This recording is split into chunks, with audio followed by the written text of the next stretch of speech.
꼼꼼한 딥러닝 논문 리뷰와 코드 실습 진행하겠습니다. 오늘 리뷰할 논문은 End-to-End Object Detection with Transformers 란 이름의 논문입니다. 이 논문은 간단히 줄여서 DETR이라고도 부르고요. 2020년도 ECCV에서 발표가 된 논문입니다. ECCV는 컴퓨터 비전 학회에서 유명하고 좋은 학회로 알려져 있죠. 그래서 이 DETR은 출시가 되자마자 되게 많은 이목을 끌 수 있었는데요. 일단 페이스북 리서치 팀에서 이렇게 논문을 출간을 했고, 이 논문은 되게 심플한 그런 아키텍처를 제안했다는 점에서 이제 많은 사람들에게 이목을 받았습니다. 자, 그래서 이 논문의 장점이라고 한다면 기존의 객체 탐지 기술과 비교를 했을 때 매우 그 구조가 컨셉추얼리 간단하며 그리고 경쟁력 있는 성능을 보였다는 점이 그 특징이에요. 되게 구조가 많이 복잡해 보이지 않고 충분히 쉽게 이해할 수 있으며, 그리고 성능 또한 이제 기존에 많이 제한되었던 그런 스테이트 오브 디 아트와 비교했을 때 충분히 강력한 그런 성능을 보였다는 점이 특징이라고 할 수 있고, 이렇게 많은 인기를 끌게 해준 요인이라고 할 수 있습니다. 그래서 이 논문에서는 이렇게 DETR이라는 거를 제안했고요. 이제 이건 Detection Transformer의 약자로서 사용되고, 그 특징을 이 두 가지로 함축할 수 있는데요. 첫 번째는 이분 매칭 손실함수를 이용했다는 거고, 그리고 두 번째는 트랜스포머를 적용했다는 겁니다. 다만 이제 일반적으로 오브젝트 디텍션이라고 하면 하나의 이미지가 있을 때 그 이미지에서 각각의 어떤 인스턴스들을 찾기 위한, 즉 탐지하기 위한 그런 목적의 태스크라고 볼 수 있는데, 약간 자연어 처리 쪽에서 많이 활용이 되고 있는 이 트랜스포머를 어떻게 사용을 했을까? 이제 이것 또한 되게 궁금한 포인트가 될 수 있겠고, 그리고 이제 이분 매칭 손실함수, 이것은 뭐 때문에 이렇게 사용이 됐을까? 이제 이것 또한 중요한 포인트가 될 수 있을 겁니다. 그래서 간단히 이렇게 전체 아키텍처를 확인해 보시면요. 기본적으로 어떤 이미지에 대해서 피처를 추출하기 위한 목적으로 이런 백본 네트워크가 사용되고요. 그 다음에 이제 이미지에서 각각의 상대적인 어떤 위치 정보를 담기 위해서 추가적으로 포지셔널 인코딩을 추가를 해서 이렇게 인코더로 데이터가 들어갑니다. 이제 여기에서 이러한 각각의 픽셀 정보들은 일종의 시퀀셜한 데이터로 분류가 돼서 시퀀셜한 데이터를 처리하기에 적합한 이런 트랜스포머 아키텍처에 들어가게 되고요. 이때 각각의 이 데이터들은 어떠한 D라는 디멘전을 가지는 이미지 피처로서 구성이 되는 겁니다. 그래서 각각의 그 픽셀이 가지고 있는 이미지 피처 정보들이 시퀀셜리 이렇게 처리가 되어서 인코더가 결과적으로 여러 개의 레이어를 거쳐서 인코딩을 수행하고, 이제 그 인코딩된 정보가 이렇게 디코더 파트로 들어가는 겁니다. 이제 디코더 또한 마찬가지로 이렇게 초기에 어떤 몇 개의 쿼리로 시작을 해가지고 이렇게 쿼리를 거쳐서 나온 결과가 각각 그 오브젝트에 대한 그 클래스와 그 다음에 그 오브젝트가 어디 존재하는지 그 바운딩 박스의 위치를 알려줄 수 있도록 분류가 됩니다. 또한 이런 식으로 오브젝트가 존재하지 않는다라는 그 결과를 내린 아웃풋에 대해서는 이런 식으로 no object라고 클래스가 매겨지는 걸 확인할 수 있습니다. 그래서 이제 이렇게 처음에 이미지가 들어왔을 때 그 이미지에서 피처를 추출한 다음에 이 트랜스포머를 거쳐서 결과적으로 실제 오브젝트 디텍션 그 결과가 나올 수 있도록 만드는 게 이 DETR 전체 구조라고 보시면 되겠습니다. 이제 여기에서 탐지를 한 그 오브젝트 디텍션 결과가 실제 값과 비교했을 때 매칭이 성공적으로 이루어질 수 있도록 이분 매칭 함수까지 사용을 하고요. 이제 이러한 이분 매칭 함수를 통해서 중복되지 않은 그 인스턴스를 각각 탐지할 수 있도록 만들어줍니다. 한번 자세하게 설명을 더 드릴게요. 이제 기본적으로 기존까지 존재했던 객체 탐지 방법들은 매우 복잡하며 너무 다양한 라이브러리를 사용하기 때문에 실질적으로 이제 활용하는 입장에서 고려할 게 되게 많았어요.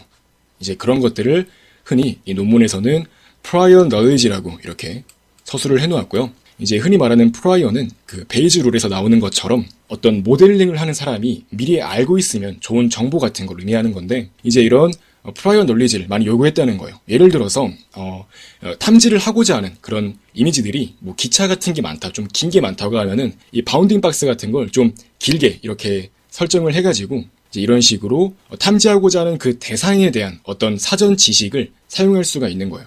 이제 그런 식으로 어떤 바운딩 박스의 형태, 그 다음에 바운딩 박스가 겹칠 때 처리 방법 같은 것들을 미리 정의를 해줘야 됐어요.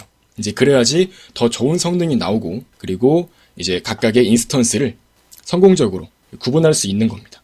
이제 흔히 Non-Maximum Suppression이라고 알려져 있는, 흔히 줄여서 NMS라고 하는 이 테크닉이 이제 이렇게 하나의 이미지가 주어졌을 때 여러 개의 바운딩 박스를 그리는 거예요. 그래서 이제 우리 뉴럴 네트워크가 여러 개의 이미지가 존재할 법한 그런 위치를 찾아서 각각 다 클래시피케이션을 진행했다고 하면은 중복되는 이 겹치는 부분이 많이 생기게 될 건데, 이제 이런 것들을 압축을 해서 이제 불필요한 것들은 이런 박스들을 제거를 해가지고 이제 한 개씩만, 즉 각 인스턴스, 이런 개, 고양이와 같은 객체 인스턴스마다 한 개의 바운딩 박스만 나올 수 있도록 압축하는 그런 기술을 NMS라고 표현을 했는데요. 이제 기존 방법 같은 경우는 이러한 방법을 사용을 하고 있었기 때문에 바운딩 박스를 어떤 형태로 그릴지, 그 다음 이제 압축할 때 뭐 스레시홀드나 하이퍼 파라미터는 어떤 식으로 설정을 할 건지, 이제 이런 정보들이 요구가 되었다는 겁니다. 이런 것들이 더 전체 아키텍처를 더 복잡하게 만들어줬고, 이제 그런 것들을 해결하기 위해서 조금 더 간단한 아키텍처가 요구가 되는 게 현재 상황이었던 거죠. 그래서 간단한 아키텍처를 제안하기 위해서 이제 본 논문에서는 메인 컨트리뷰션을 가지고 있습니다. 첫 번째는 바로 이분 매칭이고요. 그 다음 두 번째가 아까 말씀드렸던 트랜스포머 아키텍처를 활용했다라는 점입니다. 먼저 이분 매칭인데요. 자, 이분 매칭을 통해서 set prediction problem을 해결할 수 있도록 했습니다. 확인해 보시면 사실 이렇게 어떤 오브젝트를 디텍션하는 이런 문제는 set prediction problem이라 할 수 있어요. 즉 여기서 말하는 set 같은 경우는 말 그대로 그 수학에서의 집합을 의미하는 건데요. 다시 말해서 이제 집합이라고 하면 어떤 특징이 있는지 생각을 해보시면, 이제 집합은 중복되는 원소가 없고 그 다음에 순서가 이제 상관이 없는 그런 특징을 가지고 있죠. 그래서 일종의 set prediction problem이라 볼 수 있는 겁니다. 객체를 탐지함에 있어서 이 두 가지 바운딩 박스에 뭐 순서가 바뀐다고 하더라도 상관이 없겠죠. 뭐 예를 들어서 개가 어디 위치에 존재한다, 그 다음에 이제 고양이가 존재한다, 이런 식으로 이 순서는 상관이 없을 겁니다. 애초에 이 바운딩 박스들의 각각의 묶음들을 이렇게 전부 다 묶어서 하나의 집합으로 보기 때문이죠. 그렇기 때문에 이러한 오브젝트 디텍션 문제는 set prediction problem이라 볼 수 있습니다. 또한 이렇게 각각의 원소들은 이렇게 한 번씩만 바운딩 박스가 쳐줘야 됩니다. 그래서 이제 이런 문제를 이전까지는 뭐 NMS 같은 걸 이용해서 이제 이미지에 각각의 이제 이러한 인스턴스가 존재할 법한 위치들을 이제 리전 프로포저를 해서 각각 이렇게 많이 제한을 한 다음에 이제 그 중에서 겹치는 거 제거하고 이제 이런 과정들이 필요했는데, 이제 그런 식으로 간접적으로 문제를 해결하는 게 아니라 이런 set prediction problem을 직접적으로 해결할 수 있을까라는 겁니다. 그래서 이제 애초에 이런 식으로 전체 나오는 아웃풋 디멘전을 n으로 잡아버리는 거예요. 전체 n개만큼만 이미지에 어떠한 오브젝트 인스턴스가 존재할 수 있을 거다라고 만약에 고정을 시켜버리게 되면 이제부터는 우리가 이분 매칭을 통해서 다이렉트리 문제 해결할 수가 있는 겁니다. 즉 전체 이런 이미지에서 몇 개의 오브젝트가 인스턴스가 존재하는지 이렇게 미리 정해져 있지 않고 무작위로 존재할 법한 그런 위치를 찾은 다음에 이제 그것들을 한 개로 압축하거나 이제 그런 과정이 애초부터 필요하지 않는다는 거죠. 그래서 이렇게 바로 n개만큼 전체 아웃풋 디멘전을 나올 수 있도록 만든 다음에 이제 실제 그라운드 트루스, 즉 실제 값이랑 이렇게 비교를 해서 이제 비교할 때 이분 매칭을 수행을 해서 하나씩 1대1 매칭이 될 수 있도록 하는 거죠. 예를 들어서 한번 전체 이미지에 6개까지만 어떤 오브젝트 인스턴스가 존재할 수 있다고 가정을 해봤다 할게요. 어떤 이미지가 들어왔을 때 최대 6개까지만 탐색할 수 있도록 했을 때 이제 이런 식으로 n을 6이라고 고정을 했다고 하면은 이때 인스턴스가 중복되지 않도록 하기 위해서 이러한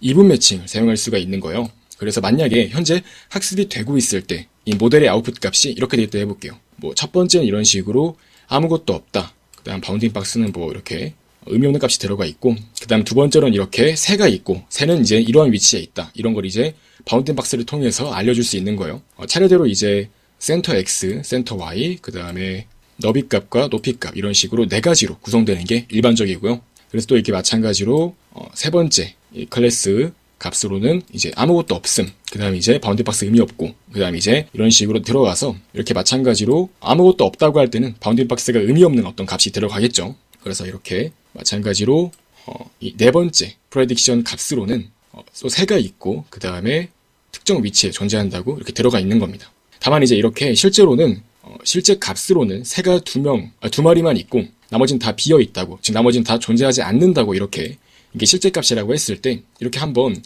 잘못된 프레딕션 결과가 있다고 한번 해볼게요. 이제 이런 경우에는 이렇게 이분 매칭을 수행했을 때 가장 매칭이 잘 되는 쌍끼리 이렇게 묶는 거예요. 이제 이분 매칭 같은 걸 수행할 때도 일단 클래스가 같고 그 다음에 바운딩 박스가 유사할 때 더 낮은 로스 값을 가지도록 그렇게 일부러 그 매칭 로스 값을 구성을 해요. 그 다음 이제 그 로스 값을 다 합쳤을 때, 즉 이렇게 전체 매칭이 끝났을 때 전체 로스 값이 가장 줄어드는 방향으로 이렇게 이분 매칭을 수행합니다. 아마 이런 식으로 이제 매칭이 되겠죠. 이렇게 바운디 박스가 유사한 것끼리는 그 다음 클래스가 같은 것끼리 이렇게 매칭이 될 거고요. 이렇게 매칭 될 거고, 나머지는 이제 이런 식으로 비어있는 걸로, 즉 아무것도 없는 그런 클래스로 매칭이 될 겁니다. 이제 이렇게 매칭 로스를 줄어드는 방향으로 이분 매칭을 수행한 뒤에 이 상황에서 이렇게 클래스가 맞는 것끼리는 이제 더 바운딩 박스가 유사해지도록 학습을 시키게 되는 겁니다. 그래서 이렇게 만약에 잘못된 판단이 있다고 하면은 이제 이건 자연스럽게 얘랑 매칭이 되기 때문에 아무것도 없는, 즉 no 오브젝트로 이렇게 클래스가 구분될 수 있도록 이제 학습이 진행되는 겁니다. 즉 이런 결과를 내보내는 방향으로 우리 뉴럴 네트워크를 학습을 진행하기 때문에 학습이 잘 된다면 이런 식으로 실제로 오브젝트가 존재하는 위치만 이제 그 개수만큼만 정확히 이렇게 프레딕션을 진행할 수 있도록 만들어주는 겁니다. 또지 여기에서 유의할 점이 있는 게 핵심 아이디어는 바로 set prediction problem이에요. 즉 이제 이렇게 이분 매칭을 수행하게 되면은 어떤 일이 벌어지냐면은 이제 이렇게 만약에 프레딕션 결과에서 각각의 이런 아웃풋 위치가 서로 바뀐다 하더라도 사실 이분 매칭만 잘 된다고 하면은 전혀 문제가 없겠죠. 그렇기 때문에 어떤 순서가 바뀌는 것에 따라서 문제가 생기지 않고, 그리고 이제 어떤 중복 원서가 존재하지 않게 되겠죠. 즉 각각 이렇게 정확히 이 두 개만, 이 세, 그 다음 바운디 박스가 맞도록 학습이 될 겁니다. 즉 이렇게 학습이 되는 과정에서 예측 결과에서 이렇게 두 가지만 세를 가리키도록 학습이 되는 거예요.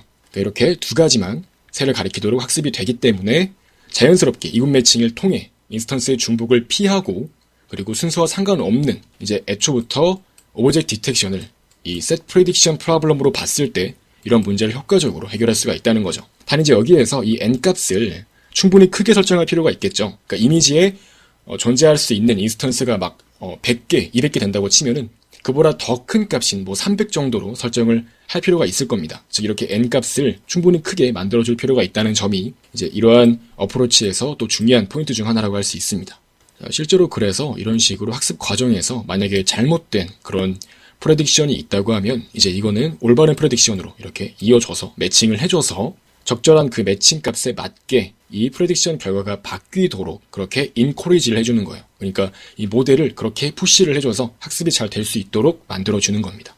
즉 이런 인스턴스의 중복 문제, 즉 지금까지 뭐 NMS와 같은 그런 테크닉을 활용해야 됐던 그런 문제를 이분 매칭을 수행함으로써 충분히 해결할 수 있었다는 걸 보여주고 있는 거고요. 그 다음 이제 트랜스포머가 사용이 됩니다. 이 트랜스포머는 사실 어떤 시퀀셜한 데이터가 있을 때, 그 데이터의 나열이 있을 때 이제 그걸 또 효과적으로 그 안에 포함되어 있는 어떤 내재된 인베딩 같은 것들을 잘 학습할 수 있도록 하기 위해 사용할 수 있는 아키텍처 중 하나인데요. 이 트랜스포머는 이제 여기에서 어떤 방법으로 정확히 왜 사용이 됐는지를 한번 분석을 해보면, 일단 어텐션을 통해서 전체 이미지의 어떤 문맥 정보를 이해할 수 있도록 해준다는 그런 특징이 있고, 그 다음에 이미지 내 각 인스턴스의 상호작용 파악에 대해서 용이하도록 해줍니다. 실제로 어텐션 메커니즘을 통해서 각각 픽셀들이 이렇게 서로 어떤 어텐션 스코어를 매겨서 어텐션을 하게 되는데요. 이제 그러한 과정에서 자연스럽게 인스턴스가 분리가 되고 각각 인스턴스에 대해서 어떤 인터랙션 값들을, 그런 컨텍스트를 파악할 수 있게 되는 거예요. 또한 이제 사실 바운디 박스가 되게 크다고 치면은 실제 픽셀 간 거리가 되게 먼 거기 때문에 어떤 롱 디스턴스에 대한 문제가 생길 수 있어요. 그러니까 흔히 우리가 자연어 처리에서도 되게 어떤 문장의 길이가 길어지게 되면 각각 단어 사이에서 길이가 멀어지게 되면은 그 앞에 나왔던 단어가 뒤에 나왔던 단어로서 이렇게 연관관계를 파악하기가 쉽지 않아질 수 있어요. 이제 그런 문제가 마찬가지로 이미지에서도 발생할 수가 있는 건데, 이제 그렇게 거리가 먼 픽셀 간의 연관성 파악에 있어서도 용이하게 이런 트랜스포머가 적절한 역할을 수행해줄 수가 있는 거죠. 그래서 만약에 바운딩 박스가 되게 크게 만들어졌다고 하더라도 이제 그런 큰 바운딩 박스 안에서 각각의 거리가 먼 픽셀 간끼리도 연관성 파악이 용이하다고 볼 수 있는 겁니다. 이제 이어서 인코더 파트에 대해서 설명드릴 건데요. 인코더는 이미지의 어떤 특징 정보를 포함하고 있는 각 픽셀의 위치 데이터를 기반으로 해서 인코딩을 수행하게 됩니다. 그래서 말씀드렸듯이 내부적으로 셀프 어텐션과 같은 과정을 통해서 어떤 이미지의 피처 정보가 들어왔다고 치면은 셀프 어텐션을 수행을 하면서 각각 픽셀에 대한 어떤 상호작용, 연관성 정보를 학습할 수 있게 되는 거예요. 그리고 이제 인코딩된 정보가 실제로 디코딩 파트에서 이렇게 사용이 되고요.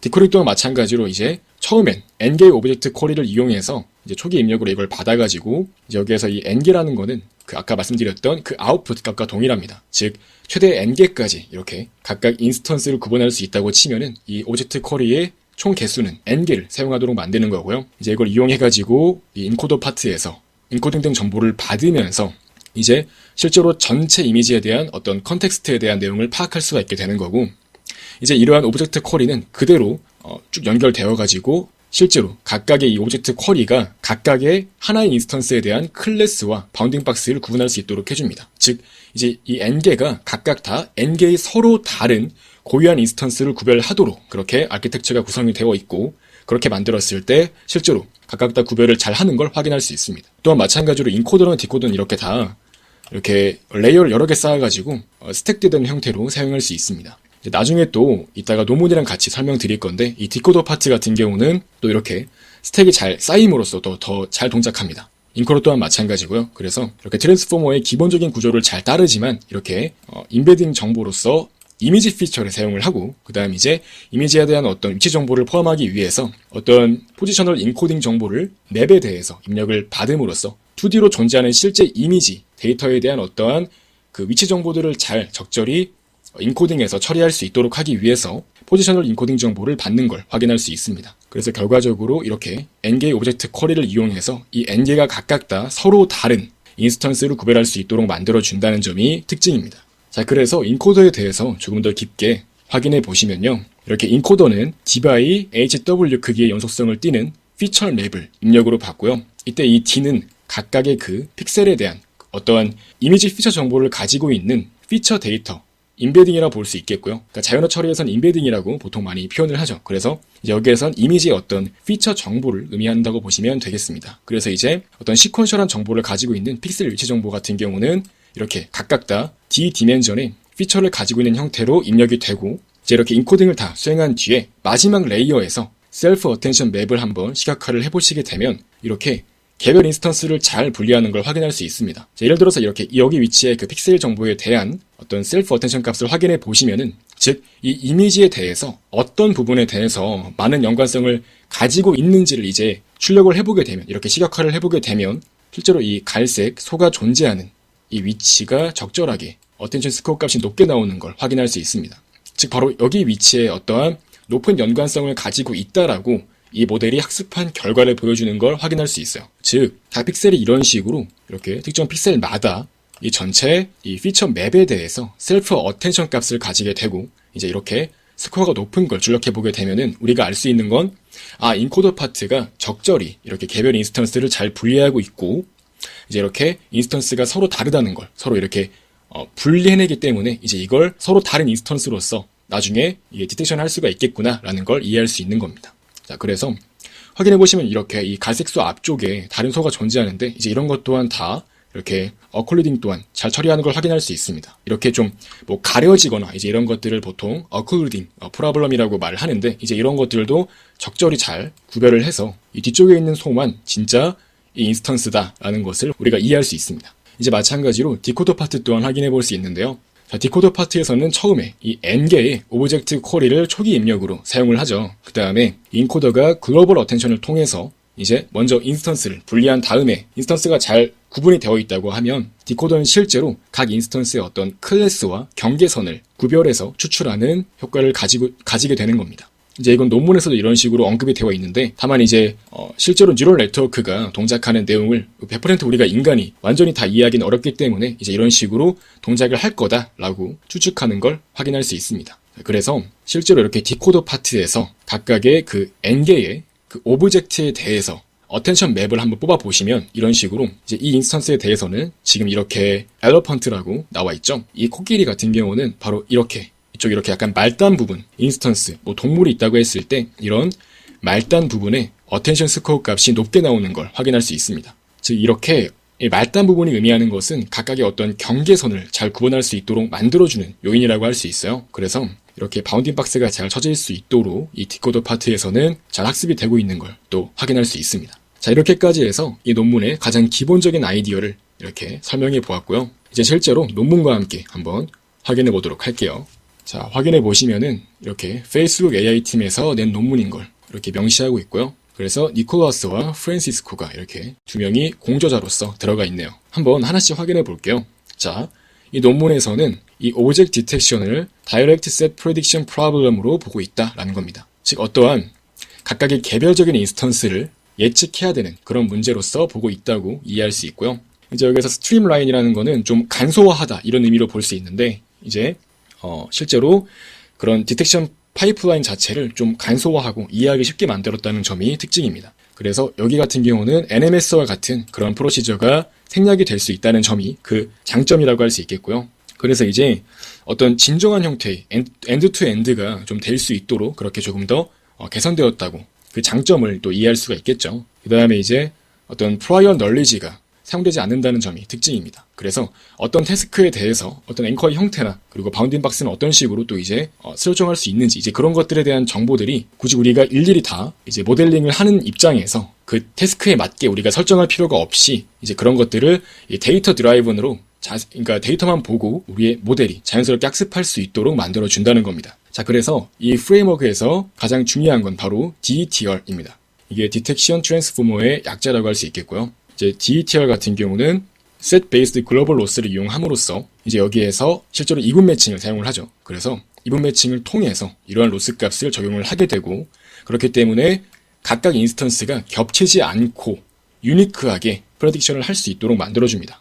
그 다음 이제 말씀드렸듯이 DTR은 두 가지로 구성된다고 했어요. 이분 매칭, 그 다음에 트랜스포머를 이용함으로써 병렬적으로 각각의 프레딕션 값을 빠르게 구할 수가 있는 거고요. 이제 이건 트랜스포머가 가지는 가장 기본적인 장점이기도 하죠. 그 다음에 확인해 보시면은 이 엔드-투-엔드가 그러니까 엔드-투-엔드로 학습을 잘 해가지고 이 DTR이 실제로 어떻게 성능을 보이는지 확인해 보시면 이렇게 이제 이거는 on par with 하면은 약간 동등한 이런 의미인데 실제로 faster RC에는 이제 이건 state of the art 중 하나죠. 흔히 베이스라인으로 많이 쓰이는 건데 약간 이렇게 객체를 탐지하는 그런 가장 기본적인 베이스라인인데 이제 얘랑 거의 비교할 수 있도록 되게 경쟁력이 있는 컴페티티브한 그런 결과를 보여줬다고 설명하고 있습니다. 또한 이제 이어서 이렇게 DTR 같은 경우는 Panoptic Segmentation에서도 되게 활용할 수 있을 정도로 일반화가 잘 되는 그런 아키텍처라고 할 수 있으며 그래서 실제로 이렇게 세그멘테이션 분야에서도 한번 활용을 해보았더니 결과가 좋았다고 이렇게 또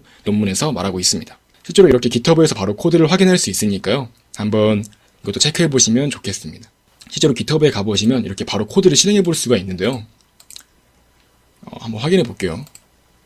자, GitHub으로 가보시게 되면 이렇게 이 페이스북 리서치 팀이 낸 논문이 이렇게 코드가 다 공개되어 있습니다. 이렇게 스타의 개수를 통해서 그러니까 실제로 활용하고 있는 프로젝트의 뭐 규모나 그런 것들을 좀 유추해 볼 수 있는데 되게 많은 인기를 얻고 있는 거라 볼 수 있겠죠. 또한 포커스도 되게 많은 걸 보니까 확실히 나온 지 얼마 안 됐지만 많은 인기를 끌고 있는 걸 확인할 수 있습니다. 실제로 이제 2020년도 5월에 나왔는데도 불구하고 벌써 엄청나게 많은 좀 주목을 받고 있고 또 인용도 많이 됐어요. 그래서 이제 한번 확인해 보시면 좋은 것 같아요.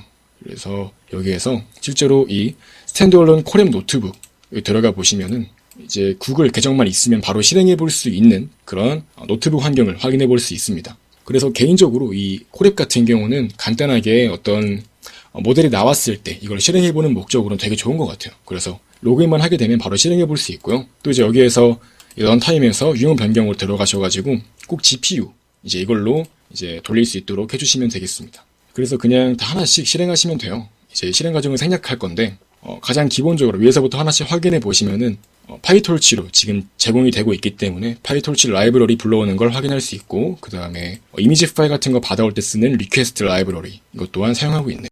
그래서 이게 바로 아주 간단하게 이 DETR을 실제로 구현한 거예요. 확인해 보시면 코드가 되게 짧죠. 근데 되게 강력해요. 또 이제 가장 기본적인 형태의 어떤 트랜스포머를 이제 이렇게 좀 그대로 사용할 수 있다는 점에서 이 파이톨치에서 제공하고 있는 그 트랜스포머 라이브러리 또한 간단하게 사용할 수 있는 걸 확인할 수 있고요. 그래서 결과적으로 이렇게 아키텍처 이제 실제 구현이랑 조금 이제 좀 다르다고 하긴 해요. 이제 여기 나와 있는 건 약간 간략화된 그런 모델이라고 보시면 되겠고 그래서 이제 이렇게 프리트레인드 모델 그러니까 사전에 학습해놔서 이렇게 페이스북 리서치 팀이 미리 올려놓은 그 모델을 다운로드를 받으셔가지고 바로 실행해 볼 수 있습니다. 실제로 코코 클래스 같은 경우는 코코 데이터셋 같은 경우는 되게 시멘틱 세그멘테이션 그쪽이나 객체를 탐지하는 이제 그런 분야에서도 많이 사용되고 있는 데이터셋이니까 이제 이거를 이제 이용할 때 물론 어떤 그 no object와 같은 클래스 중에서 아무것도 없다. 이제 이런 것들을 의미하는 그런 클래스에 대한 정보를 처리해주고 이제 기본적인 내용들은 이렇게 데이터셋에 있는 것들을 잘 활용했다고 하고요.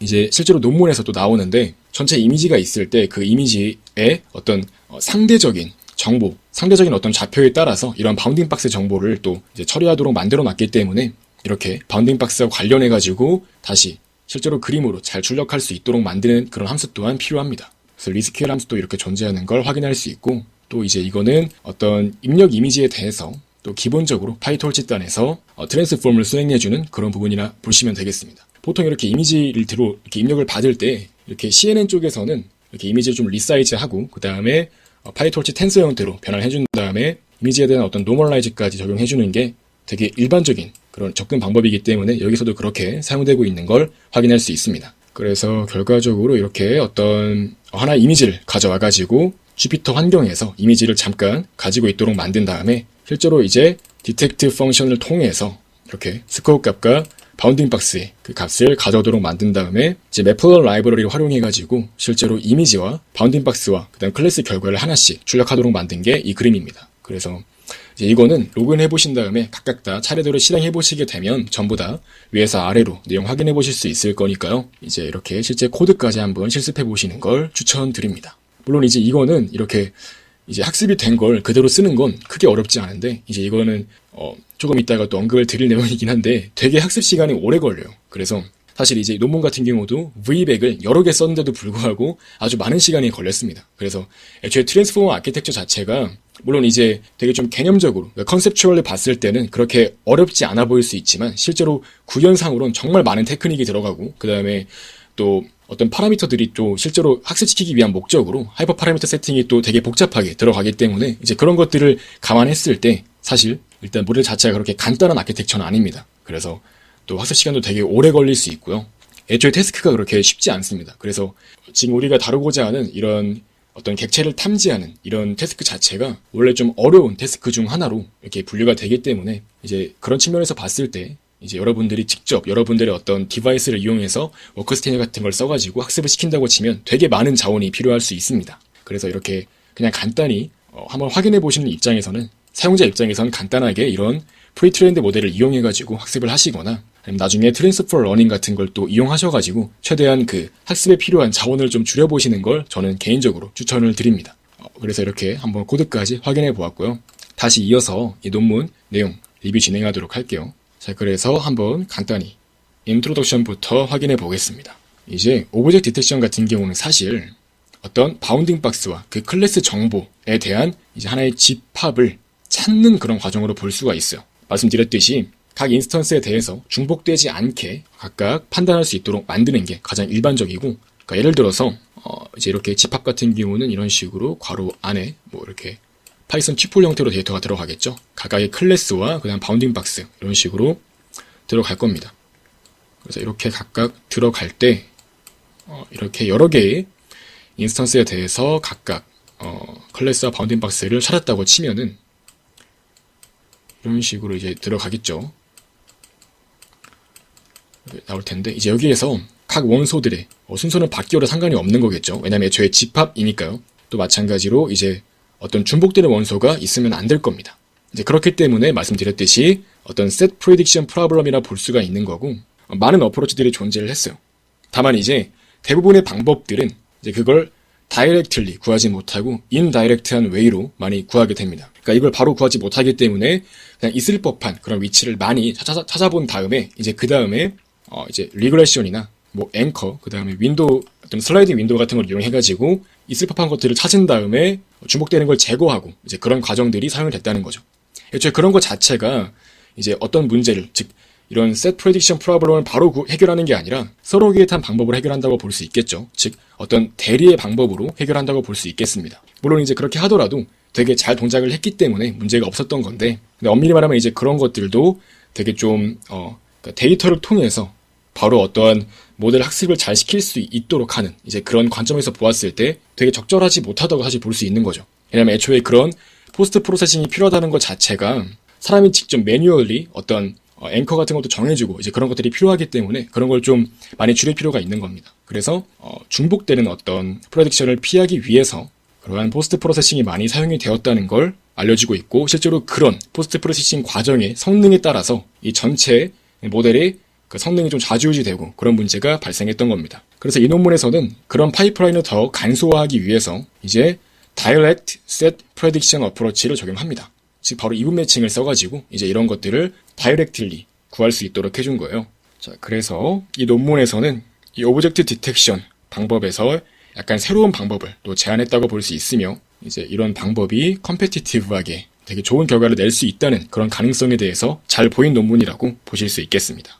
확인해 보시면 이렇게 하나의 이미지가 들어왔을 때 피처를 추출해가지고 이렇게 좀 플래튼을 해서 이제 각각의 정보가, 시퀀서라는 정보가 트랜스포머를 거쳐가지고 총 n개의 어떤 아웃풋을 내보내도록 만들어서 이제 그게 실제 그라운드 트루스, 즉 실제 값과 이렇게 매칭을 수행해가지고 중복된 원소가 나오지 않도록, 즉 중복되는 어떤 프레딕션이 나오지 않도록 만드는 이제 그런 과정을 거친다고 했어요. 자, 그래서 또 이제 트랜스포머를 쓰기 때문에 실제로 패럴렐한 연산이 가능하다는 점이 특징이고, 또 이제 여기에서 이 CNN 백본이 사용이 됩니다. 그래서 이제 이거는 일종의 피처를 추출하기 위한 목적으로 사용이 되는 거고, 이제 이 트랜스포머 파트가 실질적으로 어떤 오브젝트를 분리하고 구분하고 클래시피케이션 하는 그런 역할을 수행한다고 이해하시면 되겠습니다.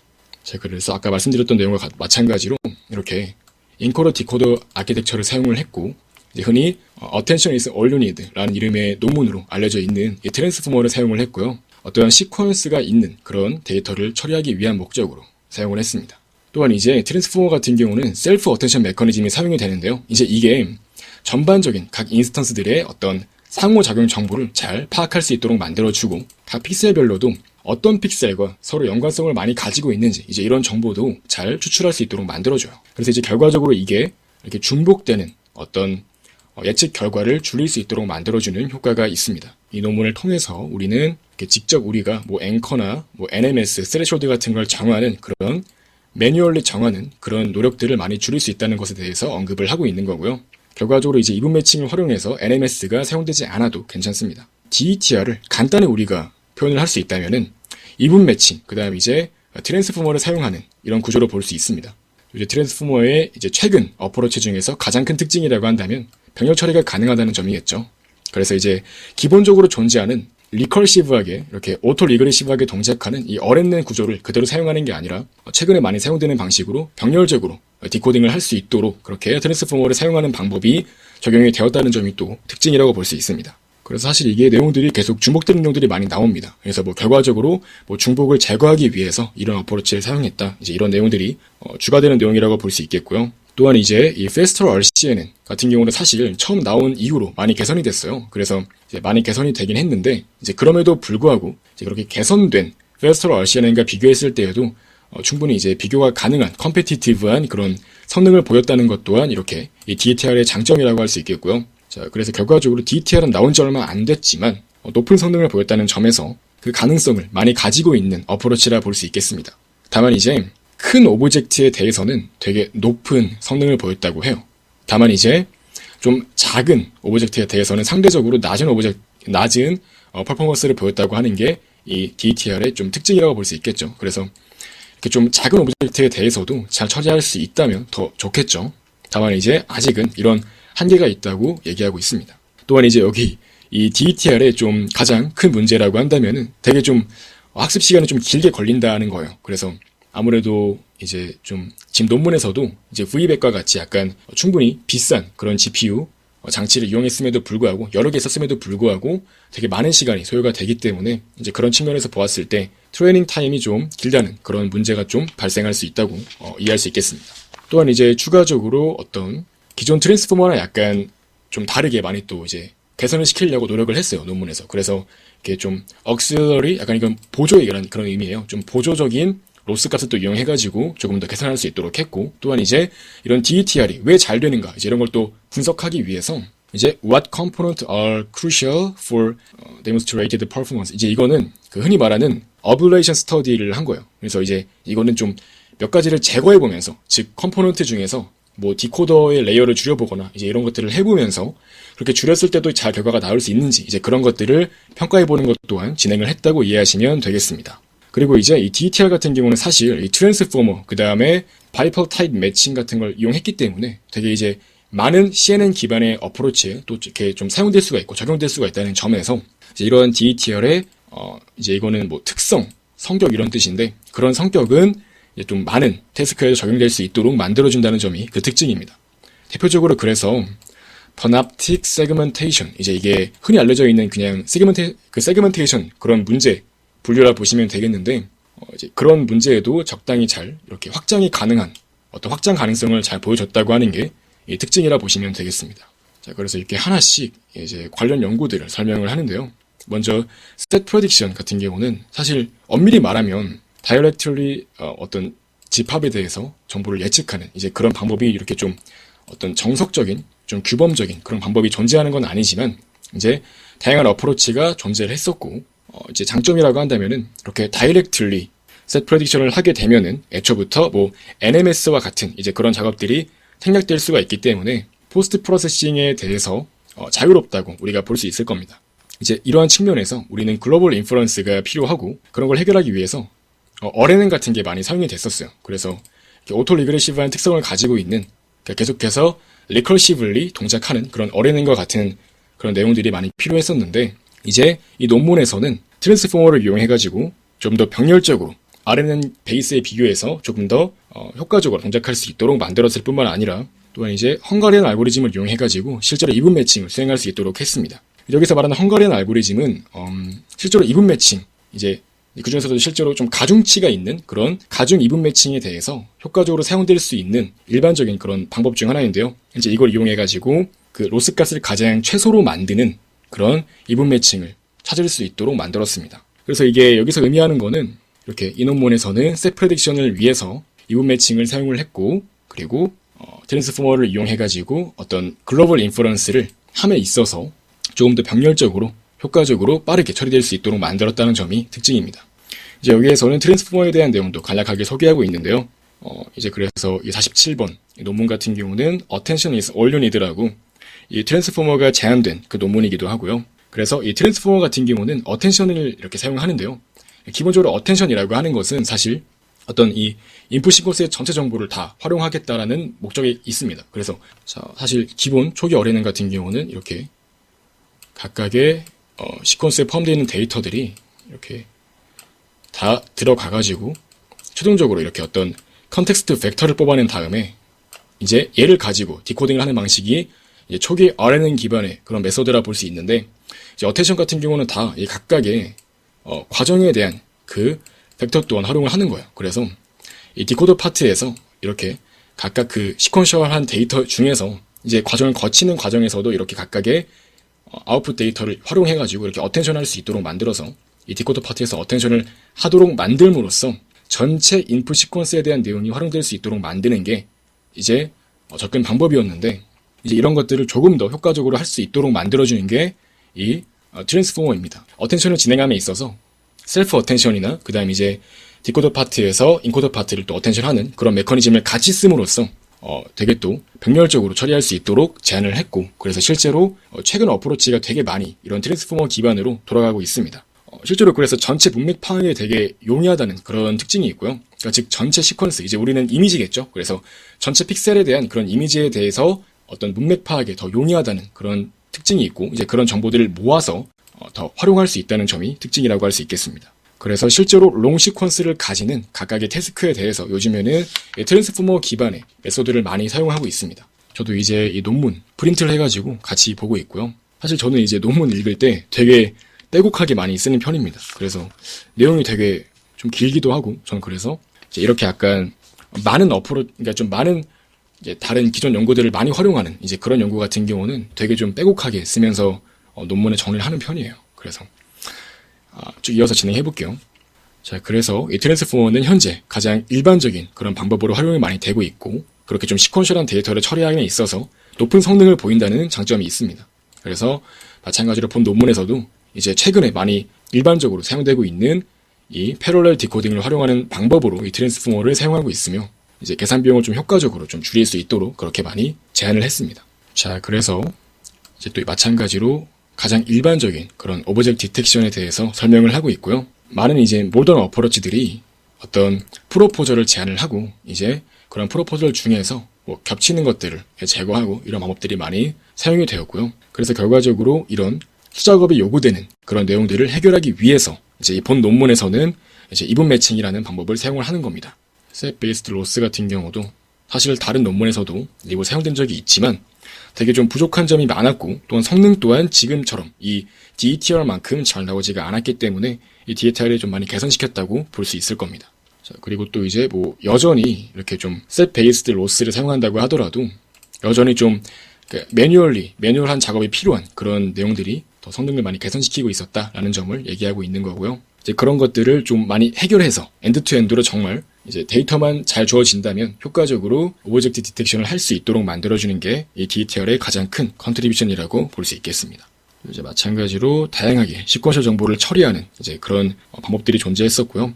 흔히 알려져 있는 이제 뭐 CRNN 같은 것들이 이제 OCR과 같이 약간 어떤 이미지가 있을 때 거기에서 그 실제로 글자만 이렇게 인식을 해주는 그런 OCR 어프로치들이 되게 CRNN과 같은 그런 어프로치를 많이 쓰고 있거든요. 그래서 이제 그런 측면에서 보았을 때 사실 이렇게 또 이미지 자체를 어떤 시퀀셜한 데이터로 보는 것도 많이 이제 사용이 되었던 그런 방법입니다. 다만 이제 이렇게 트랜스포머를 활용해서 조금 더 높은 성능으로 그러한 좀 시퀀셜한 이제 이미지에서의 그런 시퀀셜한 문맥 정보를 잘 인식할 수 있도록 했다는 점이 또 장점이라고 표현할 수 있을 겁니다. 자, 그래서 이제 상세하게 DETR 모델에 대해서 확인해 볼 수 있는데요. 자, 이제 DETR 모델은 유니크한 매칭을 구하기 위해서 이제 다이렉트 셋 프레딕션 어프로치를 사용을 했고요. 한번 하나씩 확인해 보겠습니다.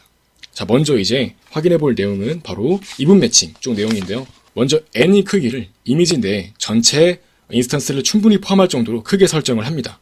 그 다음에 이제 바이펄 타입 매칭을 진행을 하고요. 또 마찬가지로 바운딩 박스 또한 바운딩 박스가 잘 수렴할 수 있도록 만들어줍니다. 이 수식을 확인해 보시면 얘가 의미하는 거는 실제 값을 의미하는 겁니다. 즉 실제 값 집합인 ground truth를 의미하는 거고요. 그 다음에 이제 얘는 해시 붙은 거는 실제로 이제 예측을 한 거, 그러니까 모델이 예측한 그 결과 집합을 의미하는 겁니다. 이제 거기에서 이 매칭 로스 값의 합을 가장 적게 만드는 이 시그마를 찾는 거예요. 여기서 시그마 같은 경우는 말 그대로 매칭된 그 결과라고 볼 수 있겠죠. 그래서 가능한 모든 매칭 결과 중에서 가장 매칭이 잘 돼서 이렇게 로스가 가장 낮은 케이스를 찾는 거예요. 다시 말해서 매칭을 수행할 때 이렇게 얘랑 매칭했을 때 이제 각각 그 결과 중에서 가장 효과적으로 로스 값을 줄이는 방향으로 매칭을 진행하고 이제 그때의 매칭이 가장 잘 된 케이스에서의 그 시그마 값을 기록을 하는 겁니다. 그래서 그렇게 시그마를 찾은 다음에 이제 이건 말 그대로 어떤 매칭 결과라 볼 수 있는 거예요. 즉 현재 뉴럴 네트워크가 나온 그 아웃풋과 그 실제 값 사이의 어떤 매칭 결과가 가장 잘 된 거, 이제 그걸 찾는 겁니다. 그래서 이제 이거는 말 그대로 여기서 말하는 이 매칭 로스 값 같은 경우는 페어 와이즈로 매칭 코스트라 볼 수 있겠죠. 즉 1대1로 이렇게 매칭을 시켰을 때 그 어떤 매칭 코스트라 보시면 되겠습니다. 그래서 결과적으로 이제 헝가리안 알고리즘을 통해서 실제로 가장 옵티멀한 그런 할당을 찾을 수 있도록 하는 거예요. 이제 이거는 흔히 말하는 옵티멀 어사인먼트는 할당 문제. 이제 이걸 찾는 걸 이제 최적 할당 문제라고 이렇게 많이 표현을 하는데요. 이제 이거를 또 일반적으로 그 가중 이분 매칭이라고도 부릅니다. 그래서 어떤 가중치가 존재하는 상황에서의 이분 매칭을 수행하는 거예요. 이제 이분 매칭이라는 건 흔히 약간 두 가지 요소가 있을 때 이 두 가지를 매칭을 시키기 위해서 사용하는 이제 그런 알고리즘이라 보시면 되겠습니다. 그래서 이런 식으로 사람이 있고 그다음에 이제 어떤 작업, 뭐 일이라고 할게요. 일이 있다고 했을 때 이렇게 사람이 3명 있고 일이 이렇게 3가지 있다 해볼게요. 이제 이때 각각 사람이 각각의 일들을 선택했을 때 얻을 수 있는 어떤 능률은 이런 식으로 뭐 존재한다고 해보자고요. 뭐 이런 식으로 뭐 존재한다고 치면은 이제 사람이 각각 어떤 이제 일을 선택했을 때 전체 이 사람마다 일을 하나씩만, 그러니까 사람마다 일을 하나씩만 할당했을 때 어떻게 할당을 해야지 가장 높은 그런 성취를 얻을 수 있을까라는 게 내용인데요. 이걸 이런 식으로 이렇게 왼쪽을 사람이라 두고 이제 오른쪽을 뭐 일이라고 뒀을 때 이런 식으로 이제 1대1 매칭 하나씩 할 수 있도록 하는 거죠. 이렇게 매칭을 했을 때 어떻게 매칭을 해야지 가장 높은, 다 합쳤을 때 가장 높은 가중치를 얻을 수 있는가, 이제 이런 문제를 해결할 수 있는 게 바로 헝가리안 알고리즘이고요. 이걸 활용해가지고 실제로 각각 두 가지를 매칭했을 때에 대한 그 로스 값을 하나씩 확인하면서 가장 그 로스 값의 합을 적게 만들 수 있는 경우를 찾는 게 헝가리안 알고리즘입니다. 자, 그래서 이제 여기까지 해서 왜 이러한 알고리즘을 쓰는지에 대한 내용도 설명드렸고요. 그래서 결과적으로 이 실제 아웃풋 값 같은 경우는 이 클래스, 그 다음 바운딩 박스가 나오는데, 바운딩 박스는 흔히 바운딩 박스가 존재하는 그 중간, 즉 그 중간 좌표와 그 다음에 바운딩 박스의 높이, 너비 이런 식으로 전부가 이렇게 4차원 정보로 주어집니다. 범위는 또 이렇게 약간 실제 이미지가 되게 실제로는 클 수 있지만 이렇게 0부터 1까지로 노멀라이즈 된 값으로 이렇게 그 상대적인 그 수치, 그 비율 값으로 각각 다 0부터 1 사이의 값으로 이렇게 넣는 식으로 사용할 수 있습니다. 또한 이제 이 매치 로스 값은 실제로는 이렇게 볼 수 있어요. 이제 이건 확인해 보시면은 자, 이렇게 이 L 박스라고 따로 또 바운딩 박스가 얼마나 유사한지를 또 이렇게 평가할 수 있는 하나의 로스도 따로 정의를 했고요. 그 다음 이제 여기서 말하는 이 P 햇, 그 다음에 이 C 같은 경우는, 그러니까 PC 같은 경우는 예측한 어떤 클래스의 확률을 의미하는 거예요. 그래서 특정 클래스에 대해서 예측한 확률인 거고, 그래서 이 매칭이라는 걸 확인해 보시면은 이 실제로 클래스가 잘 매칭이 됐고, 그 다음에 이제 이 바운딩 박스 또한 유사할 때 당연히 로스 값이 낮게 나오겠죠. 그래서 간단히 확인해 보시면은 클래스가 이제 잘 맞는다면 값이 작아지는 거니까, 이 로스 같은 경우는 일반적으로 로스 값이 작을 때 우리가 학습을 뭐 잘 시켰다고 보통 말하잖아요. 그렇기 때문에 이제 클래스가 맞고 그 다음에 바운딩 박스가 유사하다면 이제 로스가 작아지도록 이렇게 매치 로스를 만든 다음에 이제 전체 로스 값이 가장 작아지는 그 조합상을 이렇게 시그마 햇이라고 표현을 하는 겁니다. 자, 그래서 이러한 과정 자체가 이제 이분 매칭을 효과적으로 잘 찾을 수 있도록 만들어주고, 그 다음에 지금까지 사용되었던 어떤 리전 프로포저와 같은 그런 휴리스틱한 방법을 대체할 수 있도록 사용이 되는 거예요. 그래서 결과적으로 이렇게 이분 매칭을 하기 때문에 어떤 중복된 결과를 피할 수가 있다는 거고, 이제 전체 헝가리안 로스는 이런 식으로 구성이 가능합니다. 이제 확인해 보시면은 이분 매칭이 수행된 이후에 이제 실제로 이분 매칭된 결과를 통해서 이제 우리가 모델에 내보낸 아웃풋 값이 그 이제 실제 값과 비교했을 때 바운딩 박스가 유사하도록 만들어줘야 돼요. 그래서 이제 바로 이러한 로스를 사용할 수가 있는데, 이제 이거는 클래스가 유사하도록 만들어주고, 그 다음 이제 no 오브젝트, 즉 클래스가 없는 게 아니라면 이 바운딩 박스 또한 잘 맞도록 학습을 시킬 수가 있는 거예요. 즉 이분 매칭을 수행해서 어떤 오브젝트가 이렇게 매칭이 됐다고 치면은 이제 실제로 그 매칭 결과가 정말 유사하도록 만들어지기 위해서 이제 매칭된 애들이 각각 다 해당 클래스 실제 값과 같아지도록 만들고, 바운딩 박스 또한 유사하도록 만들어주는 겁니다. 이제 이렇게 로스 값을 만듦으로써 학습이 진행됨에 따라서 그러니까 NMS 같은 게 필요가 없고 이제 정확히 중복 없이 매칭이 가능한 거예요. 이제 이렇게 각각 내용들을 또 확인해 볼 수 있고, 이제 뭐 이런 내용들은 약간 클래스 불균형이나 좀 로스 값 계산 같은 걸 좀 균형이 있게 하기 위한 방법들에 대해서 설명하고 있는 거고요. 그 다음에 이제 실제로 바운딩 박스가 어떻게 로스가 정의되어 있는지 확인해 보시면은 이제 여기는 이제 그겁니다. 실제로 어떤 바운딩 박스가 많이 좀 겹칠 수 있도록 만들어주는 그런 이제 로스라고 보시면 돼요.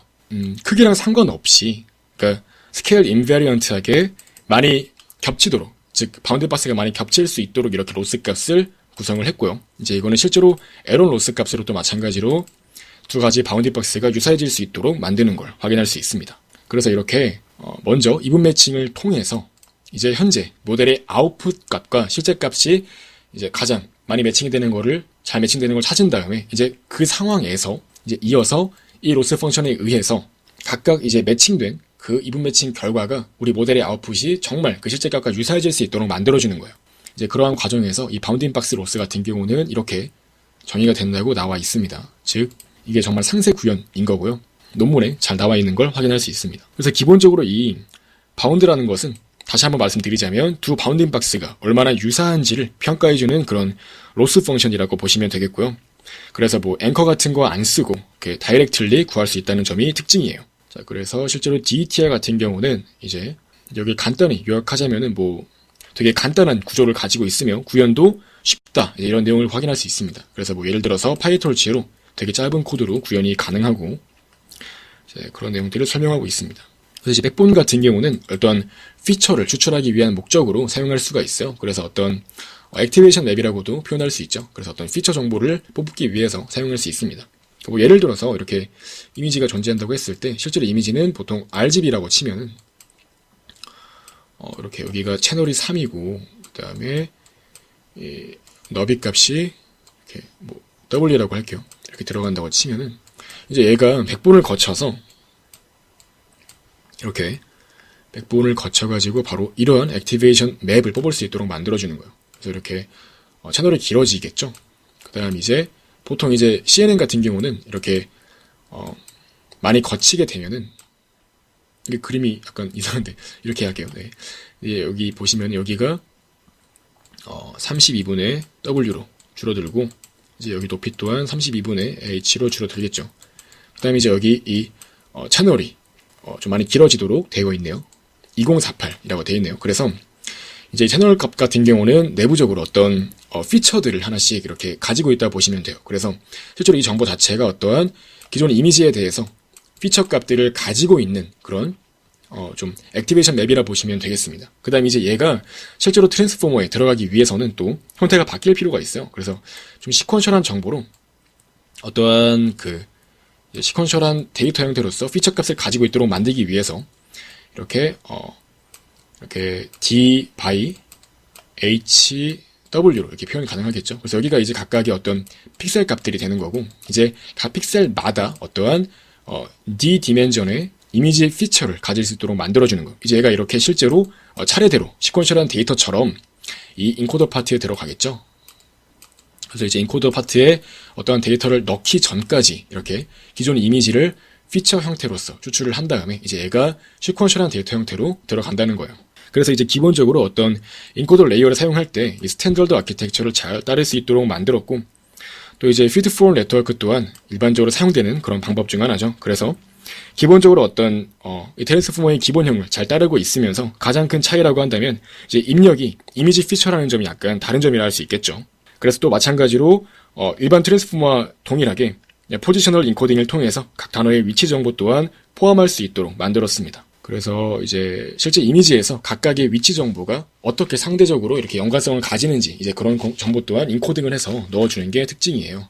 그래서 이제 이게 전체 아키텍처를 간단하게 이렇게 보여주는 걸 확인할 수 있고요. 그래서 이제 이렇게 인코더 같은 경우는 시퀀셜하게 데이터가 들어오게 되고, 이제 이것들을 각각 어떤 이미지 피처 정보를 가지고 있는 각 벡터들이 시퀀셜하게 들어오고, 이렇게 인코딩이 맞춰진 다음에는 디코더 파트로 들어가서 이 디코더에 각 n개의 오브젝트 쿼리가 존재한다고 했을 때 이제 이것들이 각각 디코딩이 되어가지고 이제 이 정보들이 개별적으로 하나씩의 인스턴스, 즉 오브젝트에서 어떤 그러니까 이미지에서 어떤 새인지 뭐 개인지 이런 것들 하나씩을 이렇게 잡아주는 거예요.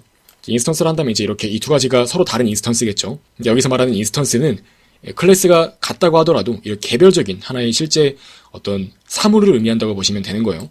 그러니까 이미지에 존재하는 각각의 사물들, 이제 이거는 인스턴스가 두 개라고 보시면 되겠습니다.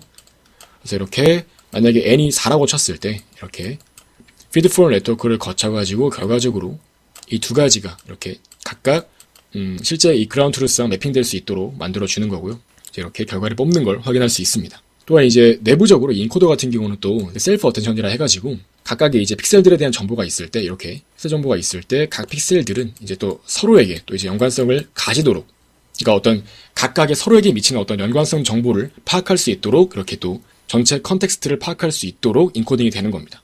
이렇게 좀 시퀀셜한 데이터가 있다고 했을 때 이렇게 각각의 어떤 이런 픽셀 정보들은 서로에 대한 이 어텐션 스코어 값을 계산을 함으로써 어떤 위치에 대한 정보, 어떤 이미지의 어떤 픽셀 값이 다른 어떤 픽셀에 대해서 어떠한 이제 어텐션 값을 가지는지에 대한 내용을 이제 인코더 파트에서 또 이렇게 진행을 하겠죠. 그 다음에 이제 디코더 파트 같은 경우는 이 전체 오브젝트 쿼리 개수가 n개이기 때문에 이제 n개가 전부 다 이렇게 디코더 레이어를 거쳐가는 과정에서 인코더 파트에 대한 내용을 어텐션을 함으로써 이런 인코딩된 어떤 피처 정보들을 받아와서 이제 그걸 활용하여 디코딩을 수행하겠죠. 이것 또한 전반적으로 이제 사용하는 데이터가 자연어 처리 쪽에서의 어떤 자연어 데이터가 아니라 이미지, 피처라는 점이 좀 가장 큰 차이점이라 할 수 있겠습니다. 이제 실제로 데이터가 들어갈 때는 플래튼 되어서 이렇게 시퀀셜한 데이터가 각각 피처 벡터를 가지는 형태로서 이렇게 플래튼을 시켜서 넣는 것을 확인할 수가 있고요. 이제 여기에서 오브젝트 쿼리라는 것은 일종의 이제 학습이 가능한 그런 이제 포지셔널 인베딩이라 볼 수 있겠는데, 이제 이런 오브젝트 쿼리가 이 디코더를 거쳐 나가면서 전체 클래스에 대한 내용들을 각각 서로 다른 인스턴스를 구분할 수 있도록 만들어주는 겁니다. 그래서 뭐 flatten 같은 경우는 사실 뭐 원래 엄밀한 의미는 뭐 평평하게 하다 이런 의미를 가지고 있는데 이제 실제로 어떤 채널 값을 포함하고 있는 이런 피처 값 같은 경우는 실제로 flatten을 해야지 이렇게 데이터를 넣어줄 수가 있겠죠. 그래서 이제 평평하게 하는 그런 과정이 필요한 거고 보통 뭐 차원을 낮추거나 이제 그런 의미를 가지고 있다 보시면 되겠습니다. 네, 그래서 이렇게 feed forward 네트워크까지 거쳐서 이제 얘가 실제로 각각의 어떤 디코딩된 어떤 인베딩 값이 있을 때, 피처 값이 있을 때 이제 얘네들을 실제로 그 클래스와 바운딩 박스의 위치 값을 나올 수 있도록 만들어주는 거예요. 이제 이어서 인코더와 디코더 파트 확인해 볼 수 있는데요. 이제 뭐 디코더 파트 같은 경우는 총 n개의 인베딩이 들어가게 되고 이제 얘네들이 각각의 오브젝트 쿼리로서 활용이 되는 거예요. 그래서 이제 n개 오브젝트가 병렬적으로 디코더 파트에서 처리가 되고 그리고 이제 이 점은 확인해 보시면은 이제 뒤쪽에 좀 그 브록 파트에서 더 자세하게 설명이 되어 있으니까 이제 거기에 상세 파라미터 또한 확인해 보실 수가 있고요. 학습이 가능한 포지셔널 인코딩 정보는 오브젝트 쿼리로서 동작할 수가 있고 이제 얘네들은 확인해 보시면 개별적으로 이제 이거는 서로 다르다는 의미예요. 그러니까 정말 말 그대로 분리된 형태로 각각의 인스턴스를 구별해낼 수 있도록 클래시피케이션 할 수 있도록 만들어져 있습니다. 그래서 이 n개의 쿼리는 결과적으로 n개의 파이널 프레딕션을 뽑을 수 있도록 만들어주고 또 이제 뭐 셀프 어텐션이나 인코더 디코더 어텐션 같은 경우는 전체 이미지 전체에 대해서 어떤 글로벌하게 그러니까 이미지 전체에 대한 어떤 추론을 진행할 수 있도록 도와준다는 점이 특징이고 이런 것들이 가능한 이유가 각각 내부적으로 이렇게 이렇게 좀 인코더 같은 경우는 또 각각 포지션에 따라서 서로 이렇게 어텐션을 진행하고 마찬가지로 디코더 같은 경우도 각각의 이 n개의 쿼리가 또 서로 어텐드를 하기 때문에 이제 그러한 측면에서 인스턴스가 각각 겹치지 않고 나는 여기를 볼게 이제 이런 식으로 각각 이제 이 쿼리들이 관심을 가지는 영역들이 좀 분리가 될 수 있겠죠. 그렇기 때문에 각각 쿼리에 대한 정보가 서로 이렇게 상호적으로 주고받아지면서 각 인스턴스가 결과적으로 분리될 수 있도록 만들어주는 겁니다. 그러니까 이 쿼리 자체가 개별적으로 다 서로 다른 어떤 학습된 값들을 가지고 시작해요. 그래서 이제 그렇게 시작을 하는 과정에서 매 레이어마다 이렇게 인코더로부터 어떤 어텐션 과정을 거쳐서 이렇게 전체 쿼리가 마지막 디코더 과정까지 거칠 때 각각 그 쿼리 값들이 디테일한 데이터들을 잡아낼 수 있도록 만들어지겠죠. 그래서 마지막 디코더 레이어를 거쳤을 때 더욱더 좋은 결과가 나오는 걸 확인할 수 있고 실제로 논문에서 제시하고 있는 바와 같이 이 디코더 레이어도 만약에 뭐 레이어 하나밖에 안 쓴다라고 하면은 실제로 이렇게 분리가 잘 안 되고 성능이 많이 떨어지는 걸 확인할 수가 있어요. 그래서 이 디코더 파트 또한 적절하게 많은 레이어를 구성해야 되고 이렇게 n개의 쿼리들이 서로 또 셀프 어텐션 과정을 통해서 각가지 쿼리들에 대한 실질적으로 어떤 피처를 구분하는 능력들을 이렇게 서로 구분을 함으로써 전체 네트워크가 잘 동작할 수 있도록 만들어주는 거죠. 또한 이제 feed forward 네트워크 같은 경우는 그래서 여기 확인할 수 있듯이 센트럴 코디네이츠랑 이 높이 너비 정보 이렇게 네 가지 그러니까 즉 4차원짜리 벡터를 뽑을 수 있도록 만들어주는 걸 확인할 수 있고요. 확인할 수 있듯이 빈 클래스는 그냥 노 오브젝트라고 해서 오브젝트가 없는 공간이다 라고 처리한다고 확인할 수 있습니다. 또 이제 추가적으로 보조적인 어떤 디코딩 로스를 사용하고 이런 것들도 다 추가적인 테크닉으로 조금 더 성능을 높일 수 있는 그런 방법으로서 사용이 되었다고 설명하고 있습니다. 또 이제 한 가지 확인하시면 좋은 점이 실제로 평가를 진행함에 있어서 이제 좀 코코 데이터셋을 이용해가지고 좀 정량적인 평가를 진행했다고 해요. 이제 말하는 건 뭐 흔히 말하는 정량적 평가, 실제로 수치 같은 걸로 이렇게 잘 표현할 수 있도록 이제 AP라고 해서 흔히 오브젝트 디텍션 분야에서는 Average Precision 이라는 기준을 이용해서 어떤 일종의 매트릭이죠. 그래서 그걸 이용해가지고 평가를 진행합니다. 또한 이제 Ablation Study 아까 말씀드렸던 내용 중 하나인데 이제 이거는 각각의 어떤 아키텍처가 있을 때 이제 컴포넌트를 하나씩 빼보는 거예요. 그러니까 뭐 로스 값도 바꿔보고 뭐 디코더 레이어 줄여보고 이제 이런 것들을 해보면서 어떤 파트가 가장 성능에 있어서 중요한 역할을 수행하는가 이제 이런 것들을 뽑을 수 있도록 도와주는 게 Ablation Study입니다. 이제 이걸 활용하는 것 또한 확인할 수 있고요. 그래서 결과적으로 이제 이 DETR은 이제 그러한 결과를 통해서 확인할 수 있는 거는 되게 가변적으로 적용이 가능하고 또 확장 가능성이 있다는 장점이 있다는 것을 밝히고 있습니다. 그래서 이제 데이터로는 코코를 사용했고요. 12만 개 정도의 어떤 트레인 데이터가 있고 그리고 5,000개 정도의 평가 데이터가 있다고 합니다. 그리고 이제 이미지에 존재할 수 있는 가장 많은 인스턴스의 개수는 약 63개 정도라고 이렇게 알려져 있고요. 그래서 이제 n을 대충 뭐 100 정도로 잡는다고 치면 충분하겠죠. 왜냐면은 인스턴스가 최대 63개밖에 안 되니까 다 커버할 수 있을 겁니다. 그래서 이제 여기에 대한 내용들은 다 어떤 실제로 학습을 위한 하이퍼 파라미터에 대한 설명이라 보시면 되겠고요. 그리고 실제 이제 네트워크는 이 레즈넷 기반으로 개발했다고 합니다. 그래서 레즈넷 같은 경우는 또 되게 실제로 이제 CNN 쪽에서 많이 베이스라인으로 쓰이는 그런 네트워크 중 하나이기 때문에 이제 그것도 기반으로 해서 만들어진 걸 확인할 수 있습니다. 이제 레이어 수는 50이랑 101로 이렇게 설정했다고 해요. 말씀드렸듯이 이제 이 DETR 같은 경우는 되게 작은 오브젝트에 대해서는 성능이 많이 떨어지는 그런 문제가 있어요. 그래서 약간 그런 내용과 엮여서 이 Dilation, 이 컨볼루션을 이용해가지고 이제 그것도 적용을 해본 네트워크 또한 만들어봤다고 합니다. 그래서 이 DETR DC5라고 하면은 이제 Dilated Convolution을 적용했다고 보시면 되겠습니다. 그래서 원래 이제 이런 것 또한 사실 이제 이 Dilation은 좀 세그멘테이션 쪽에서 많이 사용되는 그런 컨볼루션 연산의 종류 중 하나인데요. 약간 이제 해상도를 좀 크게 키워주고 이제 그런 목적으로 사용할 수 있기 때문에 노력의 일환으로 사용했다고 보시면 되겠습니다. 그래서 이렇게 총 4가지 네트워크를 이용해가지고 평가 진행한 걸 확인할 수 있고요. 그래서 이제 또 뭐 추가적으로 스케일 어그멘테이션이나 뭐 랜덤 크라우드 어그멘테이션 이런 것들도 흔히 CNN으로 어떤 이미지 인식 같은 거 할 때 많이 사용하는 것 중 하나죠. 그래서 좀 추가적인 테크닉도 많이 사용했다고 알려져 있습니다. 그래서 이런 테크닉들을 다 가능하면 많이 이용을 해가지고 성능을 높이려고 노력을 했다는 내용을 포함하고 있어요. 그래서 이제 테이블 1 확인해 보시면은 전반적인 이 평가 내용을 확인할 수 있는데 이제 DETR 같은 경우는 확인해 보시면은 파라미터 일수가 이제 페스트럴 RCNN이랑 되게 유사함에도 불구하고 즉 유사한 만큼의 어떤 실제 캐퍼시티를 활용했음에도 불구하고 많이 컴페티티브한 좋은 성능을 보이고 있는 걸 확인할 수 있습니다. 이제 여기에서 뭐 흔히 AP라는 것은 오브젝트 디텍션 분야에서 평가 지표로서 많이 사용되는 거고요. 뭐 AP50 같은 경우는 이제 75도 마찬가지고 정답으로 인정되는 그 이제 오브젝트가 겹치는 그 비율의 크기라 보시면 돼요. 그래서 이제 그러니 그걸 IOU라고 하는데요. 이제 그 IOU의 최소값이 0.5라고 보시면 돼요. 그러니까 0.5 이상 겹칠 때 정답 판정으로 보겠다라는 이제 그런 지표라고 보시면 되겠고, 이제 이거는 75%라고 보시면 되겠습니다. 그래서 각각 이제 전부 다 컴페티티브한 내용을 보이는 걸 확인할 수 있고요. 이제 이거는 뭐 작은 오브젝트에 대한, 이건 이제 중간 크기 오브젝트, 얘는 이제 큰 오브젝트에 대한 성능 지표라 보시면 되겠습니다. 확인해 보시면 큰 거는 잘 구분을 하지만 작은 건 상대적으로 좀 성능이 떨어지는 걸 확인할 수 있습니다.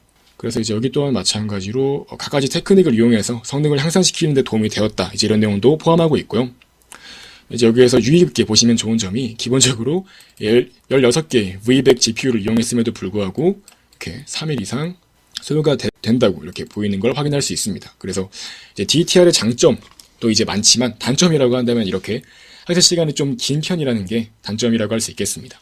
그래서 흔히 우리가 뭐 이미지 인식적으로 예제를 많이 돌려볼 때 레즈넷 같은 경우는 뭐 34층 이 정도까지는 그래도 충분히 타이탄 XP 하나만 가지고도 이렇게 많이 실험해 볼 수 있고, 그런데 이제 이 DETR 같은 경우는 자원이 풍부하지 않은 그런 연구실이나 개인은 쉽게 돌려보지 못하겠죠. 그래서 이제 그런 단점이 있는데 어떤 식으로 앞으로 헤쳐나갈지 되게 궁금하네요. 또한 이제 뭐 페스트럴 RCN에 대해서도 이제 비교를 해야 되니까 이제 페스트럴 RCN에도 되게 많은 테크닉들을 적용을 해보고 좀 공평한 평가를 진행할 수 있도록 그렇게 내용을 이렇게 확인해 볼 수 있습니다.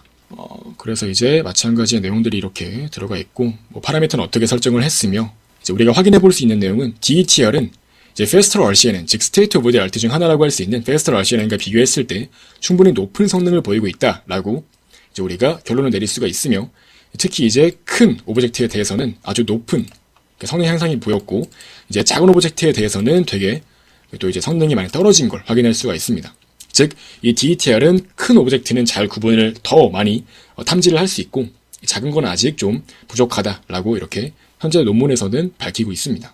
그래서 이제 어블레이션 스터디 확인해 보시면은 뭐 인코더 같은 거 많이 줄여보고 하면서 평가를 더 진행해 본 거예요. 그래서 이제 인코더 파트 같은 경우는 이 내용을 확인해 볼 수 있듯이 이제 되게 좀 중요한 그런 목적을 가진다고 나와 있습니다. 그러니까 실제로 글로벌한 전체 화면에 대한 어떤 추론을 진행하기 때문에 이제 인코더 파트 같은 경우는 각각 말씀드렸듯이 포지션들이 서로 이렇게 셀프 어텐션 과정을 통해서 내용들이 서로 상호적으로 어떻게 연관성이 가지고 있는지 그런 것들을 파악할 수 있다고 했죠. 그렇기 때문에 이제 이 인코더 파트가 disentangling, 이제 이거는 좀 구별하는 그런 거거든요. 좀 이렇게 막 서로 꼬여 있는 것들을 좀 풀거나 이제 그런 의미를 가지고 있는데, 그렇게 오브젝트들이 서로 좀 분리될 수 있도록 만들어준다는 점이 특징입니다. 그래서 확인해 보시면 이렇게 인코더 사이즈가 커짐에 따라서 성능이 많이 증가하는 걸 확인할 수 있습니다. 즉, 디코더가 고정되어 있는 상태에서 인코더가 커지면 커질수록 성능이 증가한다 라고 이해하시면 되겠습니다. 그래서 실제로 마지막 레이어에서의 인코더 어텐션 맵을 이용해가지고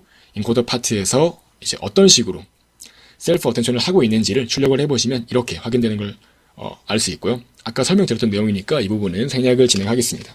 자, 그래서 결과적으로 이렇게 각각의 개별적인 인스턴스를 잘 분리했다라는 점이 핵심 포인트라 보시면 되겠고요. 또한 디코더 또한 마찬가지로 이렇게 되게 중요한 역할을 수행하고 있는 걸 확인할 수 있습니다. 다만 이제 여기에서 이제 디코딩 레이어가 작게 되면은 말씀드렸듯이 어떤 크로스 코릴레이션을 파악하기에 이제 부족함이 있기 때문에 이제 충분히 디코더 또한 깊게 레이어를 많이 쌓아줄 필요가 있다는 점을 설명하고 있습니다. 그래서 이제 세컨드, 그러니까 두 개나 아니면 연속적으로 많이 레이어를 쌓아야지 이렇게 실제로 인스턴스가 중복되는 그런 문제를 좀 억제할 수가 있었다라고 설명을 하고 있고요. 그래서 이제 디코더 또한 마찬가지로 레이어가 깊게 잘 만들어지는 게 학습이 잘 될 필요가 있다고 설명하고 있는 겁니다. 즉 인코더와 디코더 마찬가지로 둘 다 높은 캐퍼시티가 있을수록 조금 더 좋은 성능을 보일 수 있다는 점이 공통적으로 보였다고 이해할 수 있겠습니다. 그래서 예를 들어서 한 개밖에 안 썼더니 이제 레이어 하나밖에 안 썼더니 출력 결과의 상호 연관성을 잘 분석하지를 못해서 이제 중복되는 그런 인스턴스를 보였다. 이제 이런 정보들 또한 확인할 수 있네요. 그래서 이제 여기서는 이 페이스북 리서치 팀 같은 경우는 이제 이러한 결과를 통해서 인코더는 이제 글로벌 어텐션을 통해서 각각의 인스턴스를 적절히 분리해줄 수 있는 그런 역할을 수행할 수 있고, 그 다음에 이제 디코더 파트에서는 각각의 어떤 extremity 이제 이런 것들은 말단 이런 거거든요. 그러니까 사람이 있으면 어떤 외곽 같은 걸 의미하는 거예요. 그래서 그런 말단 정보를 잘 캐치를 해가지고 클래스를 잘 구분하고 그리고 경계선 또한 잘 따낼 수 있더라라는 내용을 보여주고 있습니다. 확인해 보시면은 이렇게 아래쪽에 이렇게 좀 디코더 파트도 이렇게 말단 정보를 잘 캐치를 해내고 어텐션을 해냄으로써 이 전체 바운더리에 대한 이 외곽 부분을 잘 캐치해내고 이제 학습이 이루어진 걸 확인할 수 있죠. 그래서 다시 위로 올라가서 FFN 이런 것들도 이제 좋은 성능을 내기 위해서 되게 중요한 컴포넌트 중 하나다라고 이해할 수 있겠습니다. 중요한 점 중 하나로 이제 이미지에서 어떤 상대적인 위치 정보를 또 처리하기 위해서 당연히 포지셔널 인코딩 정보가 필요한데요. 그러니까 이제 트랜스포머 같은 경우는 이 RNN과 비교했을 때 리커시브하게 각각의 아웃풋 정보를 활용하지 않기 때문에 별도로 이런 포지션 정보를 따로 줄 필요가 있어요. 그래서 이런 포지셔널 인코딩 데이터를 이용해가지고 트랜스포머의 입력으로 같이 넣어줘야 되는데요. 이제 이런 것들 또한 되게 중요하다고 이해하시면 되겠습니다. 거기에 대한 내용 또한 설명하고 있는 걸 확인할 수 있고, 그래서 결과적으로 우리가 알 수 있는 건 이렇게 몇 개씩 제거해봄으로써 알을 수 있었던 내용은 트랜스포머를 구축하는 그런 이제 컴포넌트들은 다 중요하더라라는 내용입니다. 그래서 인코더에서 사용되는 그런 셀프 어텐션과 FFN 그리고 디코더도 레이어가 되게 깊을수록 유리하고, 또한 마찬가지로 포지셔널 인코딩 또한 중요하더라. 이런 정보들이 이렇게 실험을 통해서 입증되었다고 말하고 있습니다. 그래서 또 이제 이거는 디코더 레이어 수에 따라서 결과를 보여주고 있는 건데, 이것도 디코더 레이어가 깊어지면 깊어질수록 더 좋은 성능을 내고 있는 걸 확인할 수 있습니다.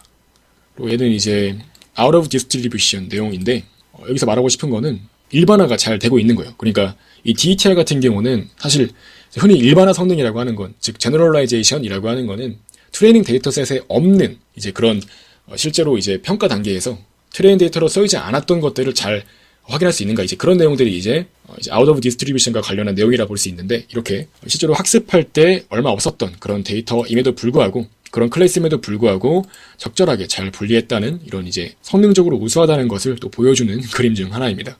네, 그래서 잘 분리하고 있는 걸 확인할 수 있네요. 기린들이 이렇게 잘 높은 클래스, 컨피던스로 분류가 되고 있네요. 또한 이제 이어서 로스 값도 얼마나 중요한지 이제 이런 정보들을 또한 확인할 수 있습니다. 즉 이제 이거는 로스 값의 어떤 구성이 실제로 어떻게 이 AP 값에, 즉 평가 지표에 영향을 미칠 수 있는지를 확인할 수 있습니다. 이제 이거는 포지셔널 인코딩이 얼마나 중요한지 이제 그에 대한 내용을 확인할 수 있고, 이제 이거는 델타 값은 감소량이네요. 그래서 몇 가지 내용들을 뺐더니 이런 식으로 많이 average precision 값이 감소하더라라는 걸 또 확인할 수가 있고요. 그래서 이 또한 마찬가지로 위치에 대한 정보를 가지고 있는 포지셔널 인코딩이 얼마나 중요한가에 대한 내용도 설명하고 있다고 보시면 되겠습니다. 그리고 이거는 이제 로스 함수의 구성에 대한 내용을 또 알려주고 있는 건데요. 로스 함수의 구성 또한 되게 중요합니다. 이렇게 각각의 로스 펑션을 어떻게 이제 항을 구성함에 따라서 어큐러시가 많이 줄 수 있다는 것도 보여주고 있어요. 로스 값 또한 이제 현재 사용되고 있는 이 로스 값의 구성들이 상당히 중요하게 사용될 수 있다는 걸 보여주고 있습니다. 이제 여기까지 해서 사실 이 논문이 되게 실험 결과가 되게 많아요. 풍부하게 많이 제공을 해주고 있어서 되게 좋은 논문이라고 또 말할 수 있겠네요. 그래서 이제 이렇게 실제 박스 프레딕션에 대한 결과 또한 이렇게 비주얼라이제이션해서 보여지고 있고요. 이제 이것들은 각각의 그 오브젝트 쿼리에 대한 그런 내용이라 보시면 돼요. 그래서 이제 분석으로 한번 넘어가 보시면은 이제 여기랑 같이 설명할게요. 그래서 자, 확인해 보시면은 이 DETR 같은 경우는 각가지 어떤 이 스페셜라이제이션이라고 하면은 좀 특수화, 분화 이런 거예요. 그래서 이제 각기 어떤 다른 역할을 잘 수행할 수 있는가 이런 내용이에요. 그래서 각각의 이 오브젝트 쿼리에 따라서 각각 오브젝트 쿼리가 개별적으로 어떤 역할을 잘 수행하고 있다라고 보시면 되겠습니다. 그래서 이제 각각 서로 다른 이 different area와 박스 사이즈를 가지게 되도록 이렇게 그런 것들에 관심을 가지도록 학습이 된다는 겁니다. 즉 각각 n개의 오브젝트 쿼리는 서로 이미지가 주어졌을 때 서로 조금씩 다른 영역과 박스 크기에 관심을 가졌다. 이제 그렇게 학습이 되더라라고 이제 설명하고 있는 거고요. 그래서 이제 이게 실제로 n개의 이제 어떤 오브젝트 쿼리가 있을 때 20개만 이렇게 뽑아서 보여주고 있는 거고 확인해 보시면 이렇게 어느 부분에 더 많은 관심을 가지고 이제 인식을 하고 있는지 어떤 피처 값에 대해서 어떤 부분에 더 많은 이제 가중치를 두어서 인식을 하는지 이제 그런 대한 정보가 포함되어 있는 걸 확인할 수 있어요. 그래서 이 점들은 각각 실제로 바운딩 박스의 그 센터 값이라고 하네요. 그래서 어느 부분에 더 많은 초점을 맞추고 있는지를 또 볼 수 있습니다. 그래서 이렇게 n개의 쿼리가 있어서 n개가 각각 다 서로 다른 부분에 관심을 가지게 되고 이제 그게 인코더로부터 넘어온 그런 인코딩 정보를 활용해서 n개의 서로 다른 인스턴스를 구별할 수 있도록 클래시피케이션 할 수 있도록 그렇게 전체적으로 디코딩이 이루어진다고 보시면 되겠습니다. 자, 그래서 이제 말씀드렸듯이 트레이닝 데이터셋에 포함되지 않았던 그런 언신 데이터에 대해서도 일반화 성능이 상당히 높게 나왔다라는 것도 확인해 볼 수 있습니다. 그래서 이제 되게 성능이 좋았다 이제 그런 내용을 또 보여주는 예시라고 확인할 수 있겠고요. 또한 이제 이어서 Panoptic Segmentation 이제 이것도 이제 전통적으로 많이 알려져 있는 그런 세그멘테이션 태스크라고 할 수 있어요. 그래서 이제 이거는 약간 이렇게 생겼어요. 그러니까 이미지가 주어졌을 때 각각 개별적인 인스턴스가 존재하는 위치를 알려주는 게 아니라 이렇게 픽셀 단위로, 그러니까 픽셀 와이즈로 각각 어떤 클래스에 속하는지를 이런 식으로 색깔로 서로 다르게 알려주는 이런 태스크가 가장 대표적인 시멘틱 세그멘테이션 분야라고 보시면 되겠는데 이제 여기에서 사실 이제 흔히 알려져 있는 Panoptic Segmentation 쪽에서는 stuff, 그 다음 things를 이렇게 각각 구분할 수 있도록 합니다. 그래서 이 두 가지 내용들을 다 적절히 구분할 수 있도록 해주고 여기서 이 stuff 같은 경우는 어떤 이런 배경과 비슷한 내용들이라고 보시면 되겠고 이 things는 각각 뭐 이렇게 기린 이런 것들을 지칭하는 용어라 보시면 되겠습니다. 그래서 이제 이거 또 개별적으로 각각 또 평가하기도 하고 그러고요. 그래서 이렇게 세그멘테이션에서도 이 DETR이 적절히 좀 익스텐드 돼가지고 다른 분야에도 잘 활용될 수 있는지를 또 이렇게 평가했다고 보시면 되겠습니다. 그래서 이렇게 좀 현재 제한된 이런 모델이 다양한 분야에서도 사용될 수 있는지에 대해서 이렇게 평가하기 위해서 이런 Panoptic Segmentation에 대해서도 평가를 진행한 걸 확인할 수 있습니다. 그래서 약간 아키텍처를 변형을 해가지고 적용을 했을 때 이렇게 State of the Art, 즉 Semantic Segmentation 분야에서 되게 유명하게 잘 알려져 있는 그런 베이스라인 모델들과 비교를 했을 때 상당히 경쟁력 있는 높은 성능을 보였다는 것을 확인할 수 있습니다. 그래서 이것들은 다 비교 대상이라고 보시면 되겠고요. 이 PQ 같은 경우는 Panoptic Quality라고 해서 흔히 이제 Panoptic Segmentation 분야에서 성능 지표로서 사용되는 내용이고요. 이 SQ는 Segmentation Quality 그리고 RQ는 Recognition Quality라고 이렇게 각각 구별되어 있고 이것들이 전부 다 약간 이제 Semantic Segmentation 분야에서 이렇게 자주 사용되는 그런 매트릭이라 보시면 되겠습니다. 그래서 이제 이거는 이렇게 TH가 붙은 거는 things, 그러니까 things만 보는, 그러니까 things 카테고리만 보는 그런 평가 내용이고요. ST는 이제 stuff만 보겠다라고 해서 평가를 하는 겁니다. 각각 다 확인해 보았을 때 이렇게 충분히 좋은 성능을 잘 보였다는 것을 확인할 수 있고요. 이제 이렇게 다른 분야에서도 적절히 활용될 수 있도록 이제 좀 확장성이 있으며 좀 가변적으로 이런 아키텍처가 바뀔 수 있다는 내용에 대해서 적절히 소개하고 있는 부분이라고 보시면 되겠습니다. 그래서 이제 뭐 내용들 다 이런 세그멘테이션 분야에 대해서도 높은 성능을 보였다고 설명하고 있는 거고요. 이제 그래서 마지막으로 컨클루전에 대해서 확인해 보시면은 이제 본 DETR은 이분 매칭과 그 다음에 트랜스포머 이 두 가지를 이용했다는 점이 가장 큰 특징이라고 할 수 있고 이제 결과를 확인해 보았더니 이 큰 오브젝트에 대해서는 faster로 RCNN보다 훨씬 더 그러니까 매우 좋은 어떤 향상된 성능을 보였다고 확인할 수 있고요. 이러한 좋은 성능은 어디에서 기인되느냐라고 했을 때 실제로 이제 어텐션을 수행하기 때문에 이 트랜스포머에서의 셀프 어텐션, 그 다음에 뭐 인코더 디코더 어텐션 그런 과정에서 얻을 수 있는 글로벌 인포메이션, 전체 이미지에 대한 어떤 문맥 정보에 대해서 적절히 확인할 수 있도록 해주기 때문에 이런 좋은 성능이 나오지 않았을까 하는 추론을 해볼 수가 있는 거고, 그래서 결과적으로 트랜스포머에 입각해서 그런 이제 아키텍처를 이용했을 때 충분히 이 오브젝트 디텍션 분야에서도 높은 성능을 보일 수 있다고 이 논문에서는 이렇게 알려준 그런 컨트리뷰션이 있습니다. 그래서 본 논문을 통해서 되게 좀 이해하기 쉬우면서도 이제 갖가지 뭐 NMS와 같은 되게 많은 이제 추가적인 요인들이 필요 없어도 높은 성능으로 동작할 수 있도록 이제 트랜스포머를 활용할 수가 있다는 점을 확인할 수 있었습니다. 자, 그래서 이 본 논문은 이 페이스북 리서치 팀에서 이렇게 논문을 낸 이후에 되게 많은 주목을 끌었고 또 이제 되게 많은 관심을 끌은 그런 논문이었어요. 그래서 나온 지 얼마 안 됐지만 한 3개월, 4개월밖에 안 됐음에도 불구하고 되게 높은 이제 GitHub 스타를 받았고 해서 이렇게 리뷰를 진행해 보았습니다.